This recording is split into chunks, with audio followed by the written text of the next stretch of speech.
Okay, we're in the dark, guys. You're not going to see any faces, but we get a lot of questions about the Kelvin color or the colors of our whites. And so what I wanted to do is try to illustrate some of the differences. As you can see, I've got 6 lights that we sell here at lightsatwholesale.com in front of me. And starting off, we've got our sun warm white. It has a little more of an orange hue to it.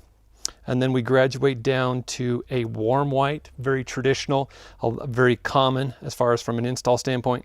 Then we move down to a winter warm white, which, as you can tell, we're graduating down and moving into more of a white or a pure white.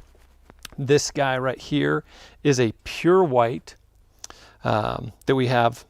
And then we're moving into a cool white, and then a cool white too. And so obviously, as you can see, the difference from a pure white to a cool white, we're moving away from a white into something that has more of a blue hue to it.